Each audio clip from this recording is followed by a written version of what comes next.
La mort dans la cité de Francis Schaeffer, suite de la lecture du chapitre 6, La grandeur de l'homme. Malheureusement, beaucoup de chrétiens affichent une sorte d'anti-intellectualisme et opposent à tort spiritualité et compréhension intellectuelle, comme s'il s'agissait de deux choses inconciliables. Cet anti-intellectualisme porte atteinte à l'essence même du message chrétien. Il existe, il est vrai, un faux intellectualisme qui détruit l'œuvre du Saint-Esprit. Mais il n'en est pas de même si la quête intellectuelle est sérieuse, et si l'on se débat honnêtement avec d'honnêtes questions, car on finit par découvrir que la Bible détient les réponses. Une telle démarche sur le plan intellectuel ne s'oppose donc pas à la vraie spiritualité. C'est pourquoi Paul affirme devant nous « Je n'ai point honte de l'Évangile parce qu'il est capable de répondre aux questions des hommes. Il est la puissance, la dynamise de Dieu pour le salut de quiconque croit, du juif premièrement, puis du grec. » Lorsque Paul parle du salut, il n'en limite pas la portée au fait de devenir chrétien. Dans l'Écriture, le concept du salut dépasse largement celui de la justification. Le salut, en effet, englobe tout ce qui résulte de l'œuvre parfaite que Jésus-Christ a accomplie en mourant sur la croix, en un point précis de l'espace et du temps. Il comprend d'abord la justification. Celle-ci est un acte divin à caractère juridique, en vertu duquel notre culpabilité est enlevée. Il s'agit d'une déclaration d'acquittement en faveur de celui qui, pour le pardon de ses fautes, s'en remet entièrement à Jésus-Christ et s'appuie sur son œuvre parfaite. Mais le salut comprend aussi la sanctification, la vie chrétienne, et la glorification, la résurrection de nos corps au jour glorieux où notre Seigneur Jésus-Christ reviendra. Ainsi donc, l'apôtre peut dire « Je n'ai point honte de l'Évangile, puissance de Dieu pour le salut de l'homme tout entier, de l'histoire tout entière, et de notre avenir tout entier jusqu'en éternité. » Ne nous y trompons pas, le vrai christianisme n'a rien de commun avec la pensée platonicienne, mais maintes conceptions qui passent pour du christianisme ont une résonance platonicienne. Le platonisme professe que le corps est mauvais, donc méprisable, et que seule l'âme compte. La Bible dit tout au contraire que Dieu a créé l'homme dans sa totalité et que c'est dans la totalité de son être qu'il doit connaître le salut et la seigneurie de Jésus-Christ. La doctrine cardinale de la résurrection corporelle n'est pas un simple article de foi, une vérité abstraite, mais le gage et le rappel d'un fait très important qui nous remplit d'espoir. C'est que Dieu a créé l'homme dans sa totalité, corps et âme, et s'intéresse à ce double aspect de sa créature. Il l'a créé avec une intelligence et s'adresse à cette intelligence. Il l'a doté dans le domaine esthétique d'un sens artistique et créateur et s'y intéresse également.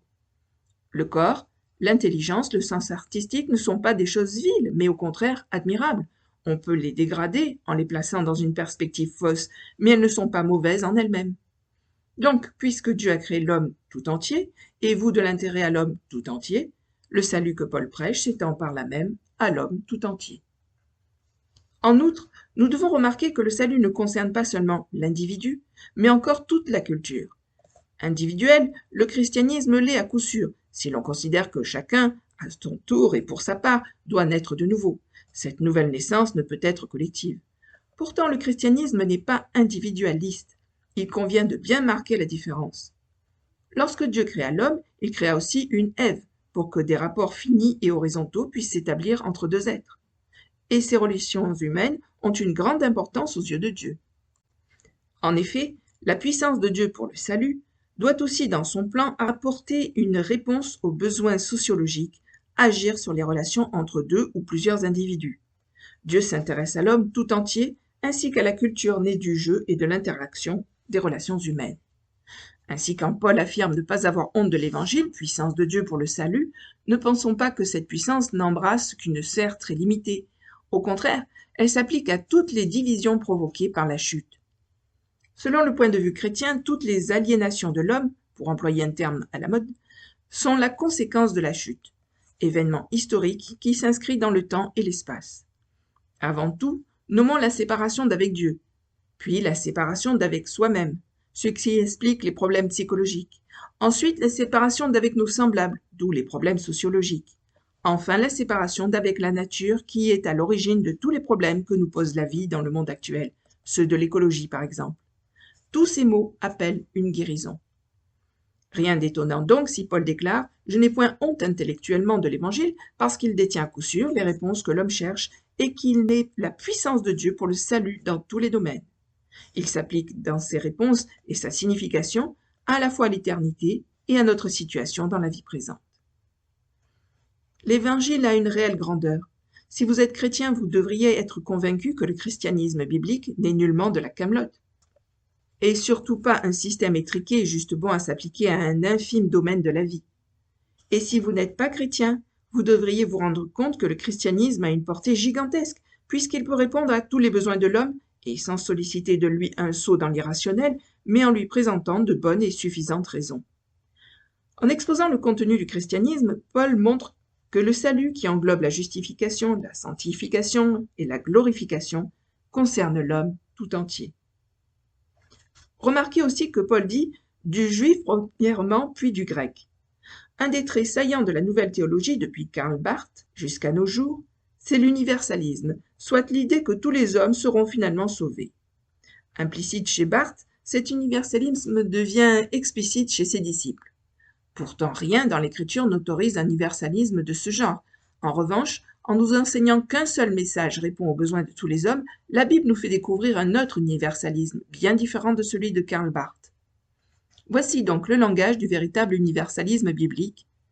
Qu'un homme, soit juif ou non juif, qu'il appartienne à une nation de l'Ouest ou de l'Est, qu'il ait vécu autrefois ou qu'il soit contemporain, il n'y a qu'un message qui puisse ou qui aurait pu répondre à tous ses besoins, le message de l'Évangile de Jésus-Christ.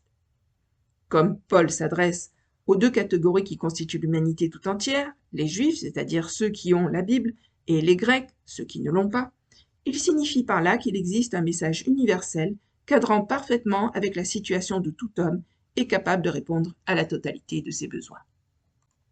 Nous lisons au verset 17 « Parce qu'en lui est révélée la justice de Dieu par la foi et pour la foi, selon qu'il est écrit, le juste vivra par la foi. » Cette citation est tirée de Habakkuk 2, verset 4. Comme nous le verrons tout à l'heure, l'apôtre ne se limite pas à dire ici que l'on est sauvé par la foi. Sa pensée va bien au-delà. D'ailleurs, il faut s'entendre sur le sens réel de sauver par la foi. On utilise souvent cette formule d'une façon qui n'est plus du tout biblique. La foi n'est pas le fondement de notre salut, elle n'en est que l'instrument, la main vide qui se tend pour recevoir le don. Nous ne sommes pas sauvés par la foi dans la foi. Notre salut repose sur l'œuvre parfaite accomplie par Jésus-Christ dans l'espace et le temps. C'est ce que Paul souligne au chapitre 3 en appuyant sur le fait que nous sommes sauvés sur la base de l'œuvre de Jésus-Christ. La foi est donc le geste de la main vide qui s'élève vers Dieu pour recevoir le don. Mais ce qui est vrai pour la justification l'est aussi pour la sanctification.